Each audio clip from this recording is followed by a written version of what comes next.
The thunderous roar of Soldier Field still lingers in the air, a primal echo of triumph snatched from the brink. Chicago's winds whip through the stands, carrying the scent of victory mixed with an undercurrent of unease. Another fourth-quarter miracle, the Bears clawing back from the abyss, hearts pounding in unison with the faithful. But beneath the cheers, shadows stir, whispers of discord in the den, where leadership and instinct collide like titans in the night. Bear Down Nation, you've endured the droughts, tasted the bitter defeats. Now this surge of resilience ignites a fire that could warm or consume. Is the pack united or fracturing under the weight of success? The tension builds raw and electric as questions swirl like fallen leaves on the gridiron. Will this spark forge legends or fan the flames of doubt? If you're part of the real Bear Down, hit that subscribe button right now, because here, news hits fast, raw, and straight from the heart of Soldier Field. It all came to a head on Sunday at Soldier Field, where quarterback Caleb Williams orchestrated yet another heart-stopping comeback, leading the Bears to a gritty 10-point rally in the fourth quarter against the New York Giants. According to Henry McKenna of Fox Sports, writing on November 9, this latest win, capping a 91-yard touchdown drive to Rome Odunze and sealing it with a 17-yard scamper of his own, highlights a growing divide between Williams and head coach Ben Johnson.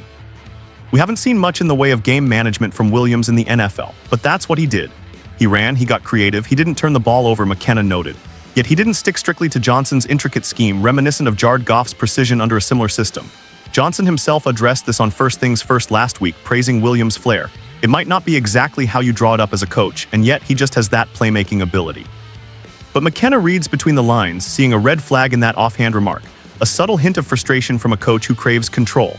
Picture the post-game scene, the crowd still buzzing, confetti settling, and then that 3-second clip circulating online, Williams and Johnson exchanging the most understated handshake imaginable, an awkward pat that speaks volumes in its silence. McKenna captioned it perfectly: Ben Johnson and Caleb Williams with the most understated post-game acknowledgement you'll see face-face. It's the kind of moment that fuels the rumor mill in Chicago, where every glance is dissected like game film. Bear Down fans, you're no strangers to the highs and lows. This 6-3 record feels like a renaissance after years in the wilderness, but media speculation is pouring cold water on the celebration. Bill Simmons on his podcast back in October even predicted Johnson benching Williams for backup Tyson Bagent by midseason, calling it inevitable. Yet, voices like Scott Bair of Marquee Sports Network push back hard, reminding us Johnson joined the Bears largely because of Williams' potential. He is committed to Williams' development in a complex scheme it'll take a long time to master, Bair wrote. And why not? Williams has been the engine these last 2 weeks, first threading a 58-yard dagger to Colston Loveland to stun the Bengals in Cincinnati, now this Giants thriller. He's not flawless, interceptions linger from earlier games, but his poise under pressure is electric, turning deficits into daggers. Post-win, Williams radiated unity, telling reporters the confidence in us and the confidence in the coaches in those moments is there. And I think that shows in those moments. Imagine the locker room vibe.